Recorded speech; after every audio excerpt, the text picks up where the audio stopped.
Hey, hi. So I'm Amy Falken. This is Christopher Power, and we're having a conversation from California to Thailand, all around the world.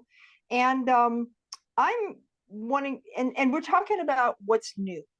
And as much as we say there are so many things that are, the earth is dying and the global is warming and all that, there are new things happening all the time. There's a new island that just came up off the coast of Japan.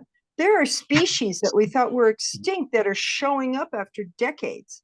Right. What's new? What's the direction that we're going? What is the energy? What is the astrology? What's the good stuff? Okay. So look, the Earth is always changing, evolving, and growing. It's alive, and the whole climate change thing is sort of like, well, it's always been changing. So I'll leave that apart from the Yeah. moment. That's the thing that's really new is our relationship with ourselves, our capacity to relate with each other, our ability to relate to the earth, as you're saying, and our ability to relate to the higher power or the divine or whatever you want to relate to it as. But that thing that is greater than us from which we came. So, and the earth is changing. There's a lot of energy shifting and changing in the whole solar system. The earth is growing and evolving, but the effect it's having on us as human beings is seminal to what's going to change all those four relationships. Mm. We're now becoming, let's put it really simply, more conscious, and specifically more conscious about ourselves as unique individuals who have extraordinary resources, right? Each one of us is an extraordinary resource. I often say the greatest waste of resources in the world is the waste of human potential. Well, that's changing now, and it's affecting the whole of our social structures on a global level, politically, in terms of cultures and society. You can see it, just go on the news and they'll amplify it and ramp it up and make it feeling terrible. But in fact, it's brilliant what's happening. And one of the things that's a paradox or a balance is the more and more we become conscious of how uniquely precious we are as an individual, the more our relationships are going to need to evolve and go through the roof in terms of fulfilling their potential. Yeah. So would you say that I keep hearing a lot of, we're all talk about we're in a time of chaos. We're in a time of chaos. It's a couple of tarot astrologer readers that I follow on YouTube, and they talk about that a lot. This time of chaos, this time of chaos. So, is there a connection between this and that sense of upheaval and the changes that are happening, and we're feeling it as chaos as opposed to, oh wow, this is an amazing time to be alive and to discover. It feels like, what the heck is Well, happening here? My whole sense of who I am and the earth underneath me is coming apart. yeah, well, the most chaos is one of the precursors of profound creativity. Okay, that's just chaos is not necessarily a bad thing unless it involves, the pillaging and plundering of your city or village. Which And unfortunately we know is happening right now yeah, in well, it is many happening places. in certain Yeah, parts of the world, for right, sure. right. You know, that's in a sense the misuse of chaos, or a very poor use of it, or a destructive, Yeah. constricting use of chaos. But the other side of chaos is very liberating, expansive, very positive, and highly creative. You know, it's something that feminine energy and women are much more comfortable with than most men. But it's still a time where extraordinary change can happen for the positive. Now, unfortunately for human beings, that change challenges the part of us that likes to stay safe or in control or be limiting or look, you know, hang on to vested interests, right? But Right. if you're willing to see beyond that, it's an incredibly exciting time. Now, for all chaos to be truly chaotic, it's got to threaten the end of something. It's just in its nature. So, you know, there's the fears of World War III, for instance, happening in the world.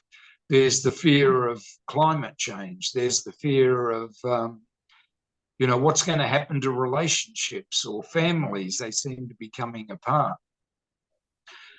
But when you look at the Earth, you see the Earth is changing. It's with the program, you know. Yeah. We do have a potential to really deal with war in all its forms, including its most destructive, and come up with better solutions. You know, solutions that really do turn conflict into an asset, differences into incredible assets, right? So that potential is rife at the moment. You know, human beings and humanity can thrive beyond our wildest dreams at this point in time.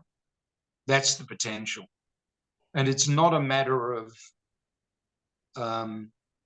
doing something really esoteric and wildly out there. It's a matter of just coming to grips with the things with the thing that the change that's actually going on in the world.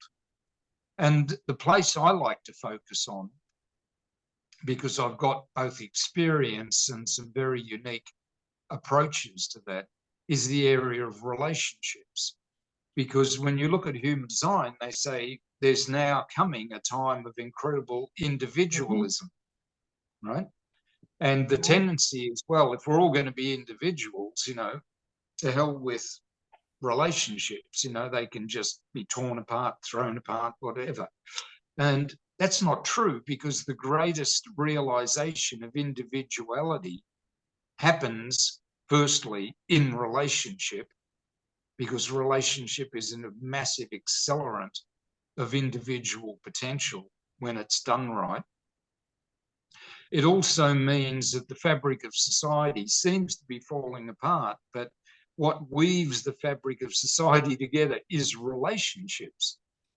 And if the earth is changing, well, maybe it's time we got more in sync with the earth. We built a fresh relationship with the earth, not one that's constricting and, you know, you can't do this and you can't do that, but going, well, how can we work with the earth in a liberating, expansive way?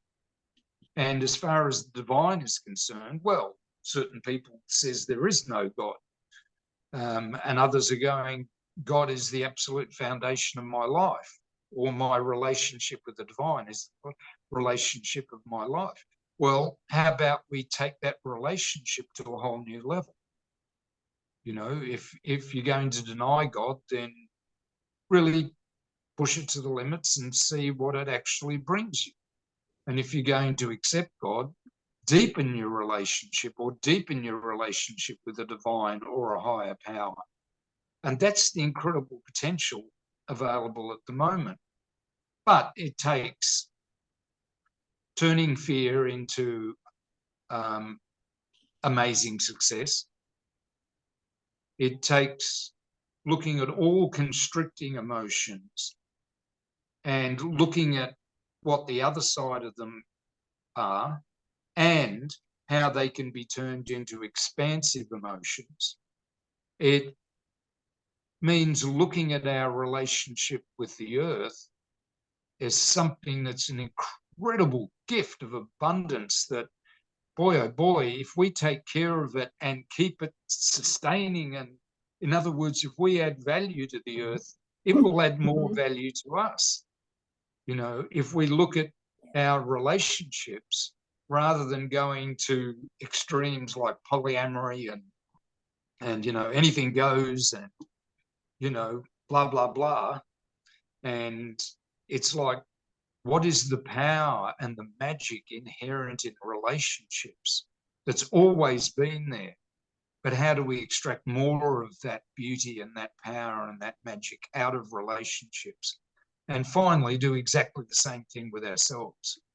You know, it's time to stop denying the unique magic we each have as individuals, plus the ability to apply that in very practical, down-to-earth ways that work for others, that work for the earth, and you have a healthy, living, breathing relationship with the higher power, however you perceive. So there's never been a better time. And all the options are on the table. So if someone really wants to destroy their lives or end up in a terrible place, you know, create World War III, that option's available because it's obviously right potentially there in front of us. It never was before. You know, if you lived in Australia, it didn't matter what the Mongols were doing for a couple of 100 years. You never knew anything about it. You know? So, but now everyone's got every option available. So it's time to not only look at all the choices we have, but make great decisions. And you know, decisions that a great decision is one that works for you and everybody you're involved with. Right? So fantastic time. Yeah. Yeah. And hey, the earth is showing us that. I got so excited when I heard about this new volcano coming up. Oh, this is like, you know, hey, the earth is showing this that there's really cool things happening. And speaking of cool things, I know you have a date with an ice bath, so I'm going to wrap this up, and then let's talk again. There's so many other things that I wanna pick up on off of this, so let's do this again soon, okay? Yeah, I'd love to talk more about how that can be applied practically in people's real lives. So yeah, cool. Yeah. All right. Okay. Have a great time, and thanks for a great talk. My pleasure. Take care. You too. Bye-bye.